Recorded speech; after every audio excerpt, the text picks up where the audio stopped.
What is good, Raider Nation? It's your boy Raider Alex back with yet another video for you guys. Anybody that is new to the channel, you guys love Raider related content just like this, make sure to like, comment, subscribe to the channel. That being said, let's just jump right into the topic of this video. I wanted to do a film breakdown on Aiden O'Connell's performance against the Kansas City Chiefs. He came in, he played really well for the Raiders. He put them in a position to win the football game. Overall, Aiden O'Connell ended the night with 23 of 35 completions, 340 passing yards, and 2 touchdown passes. But without further ado, let's just jump right into the tape. Right here, we got a 3rd and short with a 2x2 formation, and we get a late shift by Jacoby Myers. And the Kansas City Chiefs defense shows a cover 2 zone, and it looks like that late shift may have caused some confusion for the secondary of the Kansas City Chiefs.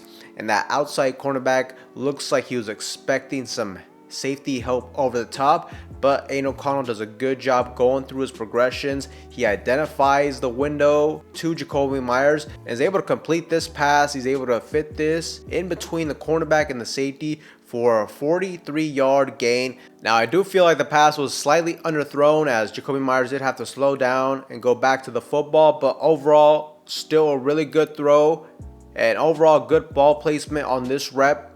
And it's a big chunk play here for the Raiders.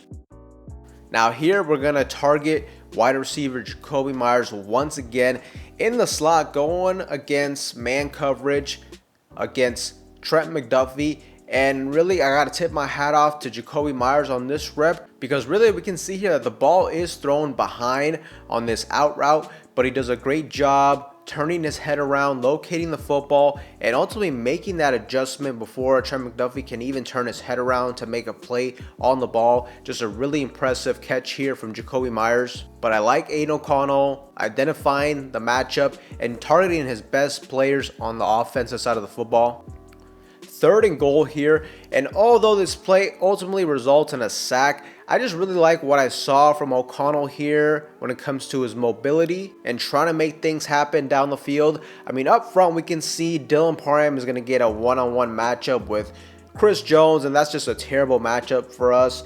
And this eventually leads Aiden O'Connell to be under pressure. He has to step up, and ultimately he uses his legs to keep his eyes down the field, but unfortunately just nothing was open. Ultimately, Aiden O'Connell isn't the best athlete, but this is just huge moving forward from him. If he can use his legs like this and just not be a statue in the pocket, that'll help him out a lot. I like him utilizing his legs. Unfortunately, it still results in a sack, but I like what I see from him in this instance.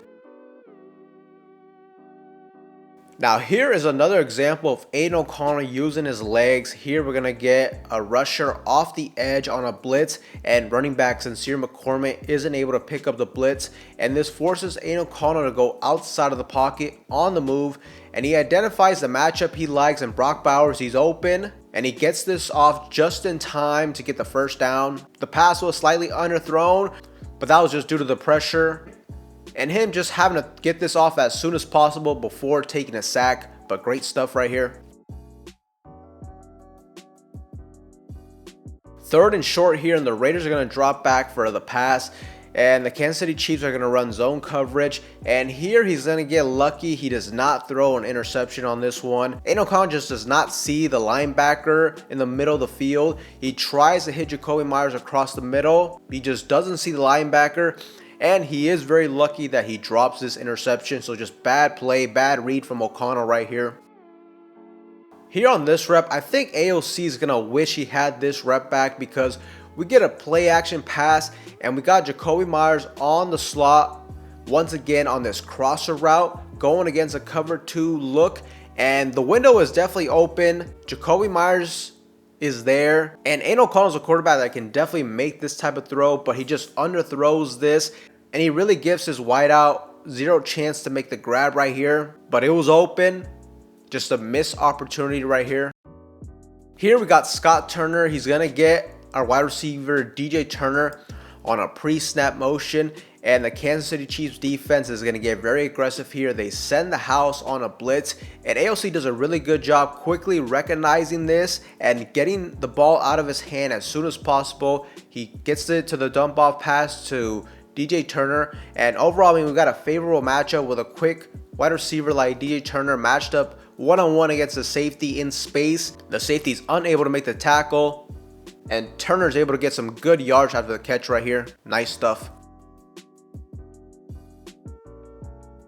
Play action pass here. And again, we're going to run a similar concept that we ran earlier in the game where AOC missed on that throw. We got Jakobi Meyers once again in the slot on a crosser route once again, but this time the Kansas City Chiefs defense was very prepared for this. The defensive back recognizes this, and essentially AOC throws it into double coverage. This was an ill-advised throw, and he is lucky to not get picked off right here. And ultimately too, he just puts his wide receiver in a really bad situation here to potentially get killed. Here on a 3rd and 5, the Raiders are going to get aggressive and they're going to target their best player on Brock Bowers. We got trips formation top of the screen, and Brock Bowers is matched up in man-to-man coverage against their best cornerback, Trent McDuffie, on this wheel route type of concept. Aiden O'Connell recognizes this and targets his best player, and we get damn near a perfect ball placement throw from O'Connell here, putting it right in the breadbasket and ultimately just putting it in an area where only his guy can make a play on the ball, and that's exactly what Brock Bowers did. Phenomenal play, and just huge shout out to Brock Bowers as well, because this is a tight end going against their #1 defensive back, a cornerback, and he got the best of him on this rep. Great stuff. 2nd and long here under center, play action pass, and here once again we're going to get a great matchup with Brock Bowers. He beats his man, and once again just a beautiful ball from Aiden O'Connell. Great ball placement. He hits him right in stride, doesn't have to slow down for the football, and after that he's able to get the touchdown. And this is just a big play from the Raiders here to get back into the football game. Under center here once again, and we got wide receiver Trey Tucker on the motion. Play action pass, and the speedster Trey Tucker gets a one-on-one matchup with zero safety help over the top. I also really like utilizing him in a motion as well too. You get him coming to the line of scrimmage at full speed, at full sprint with a one-on-one matchup. I like those probabilities. And overall, I just love the aggressiveness from Aiden O'Connell right here. This is just another beautifully thrown football outside the numbers, and he literally hits his man right in stride for a great pitch and catch. That's super important for speedsters like Trey Tucker. You don't want to underthrow him. Just throw it out there, and more times than not, he's going to come down with it with that speed. And overall, just not an easy throw to make. And from this angle, we can also see he did have some pressure in his face off the edge. But overall, just a great play from Aiden O'Connell. And this is another huge play for the Raiders to get back into the football game. And ultimately right here, they took the lead.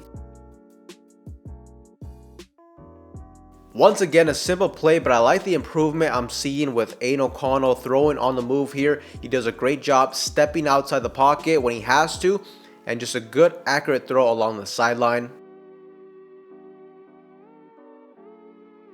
Here late in the 4th quarter, under 2 minutes left, with the football game on the line, and we get another great matchup, a one-on-one with Brock Bowers. I mean, I'm gonna be honest, I'm really surprised that in this scenario, the Chiefs did not bracket him.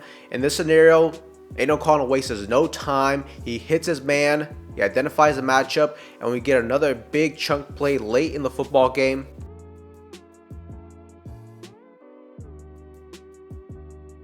Here, the Raiders in the no-huddle offense, and we get Aiden O'Connell quickly identifies Jakobi Meyers on this breaking route. He has great timing and accuracy on this one, and he puts us very close to field goal range right here.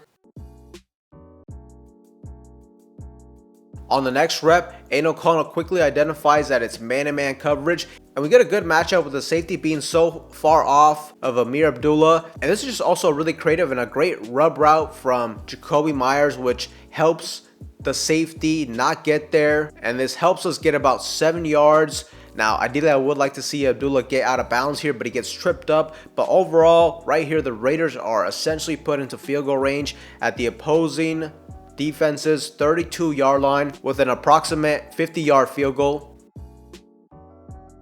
Now here is the last play of the game and just ultimately how the Raiders lost this game. I mean, looking back at this, I mean, at first I thought the issue, at least I put the majority of the blame on Dylan Parham right here. I mean, we've noticed all season long, we always have the right guard tap the center, and that indicates him to snap the football. And we see that right here, but I think, I mean, looking back at this, I do think this was on Aiden O'Connell right here. This definitely was a mistake from him. I mean, he mentioned this in the post-game presser, and I don't necessarily think it's just him being a good leader type of talk, because, I mean, we can see here, he is clearly clapping his hands, which when you're doing that, that indicates to the offensive line to snap the football. And also, too, something that we can't see here, but something that was happening was that the play clock was running down, so we needed a bit of urgency right here. Ultimately, Aiden O'Connell claps his hands, but at the last second, he moves his head to the left, probably seeing how Jacoby Myers wasn't set, or maybe he heard a whistle or saw the ref throw the flag, whatever it may be. But that just slight movement to the left, with him not having his eyes on the football, they snap it. The ball falls to the turf, and the Kansas City Chiefs are able to recover right here. So this was a huge mistake. I'm not going to put all the blame, though, on Aiden O'Connell, especially with our kicker missing 3 field goals. I think you could definitely sense that Antonio Pierce and his coaching staff wasn't super confident in just kicking it from 50 yards with Daniel Carlson, because if they were, they just probably would have spiked it again and took their chances with a game-winning field goal. But obviously, Daniel Carlson's confidence at that point was completely shot. But overall, the supposed plan, according to Antonio Pierce, was to run the play just to have Aiden O'Connell throw the ball away, take some seconds off the clock. There's only 13 seconds left, so maximum, I mean, you would have got maybe like 2-3 seconds off the clock. To me, it doesn't seem worth the risk. I honestly don't know if Antonio Pierce is telling the truth either. It could be that they wanted to run another play to get as close as possible, because like I said, they didn't have trust in Daniel Carlson at that point.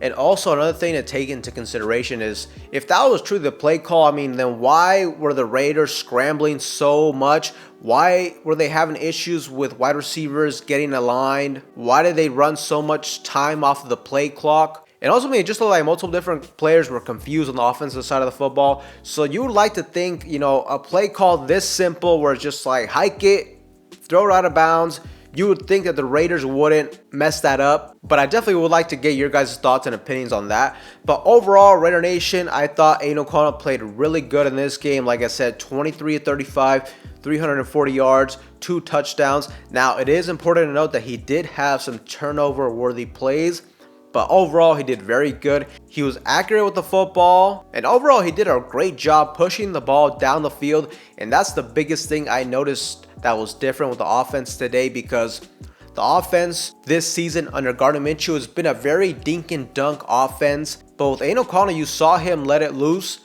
We saw the offense get multiple different chunk plays. We got a 58-yard bomb to Trey Tucker. That's just something that we haven't seen in a while with this offense. So that was very refreshing to see. It was good to see the vertical game come alive for the Raiders. And overall, he had great accuracy on the deep throws. And what I really loved from Aiden O'Connell was I definitely saw an improvement in his mobility. And to me, that's huge. I mean, one of my biggest knocks on him in the past has been that many times it just seemed like he was a statue in the pocket.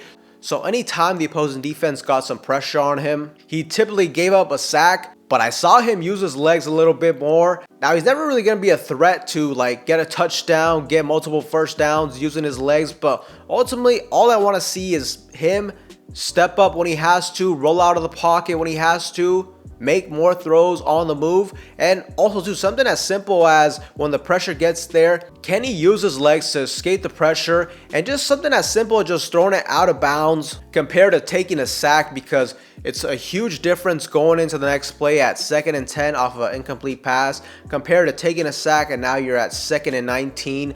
Your chances on converting on a play like that significantly drops. But that's one thing I really like from Aiden O'Connell in this one. Now, overall, I don't want to overreact. It is just one game, but I do like what I saw from him. Now, with this type of performance, though, I mean, many are going to wonder how much differently the Raiders season would have looked with him under center the entire way if Antonio Pierce named him the full-time starter. It's definitely an interesting question to ask.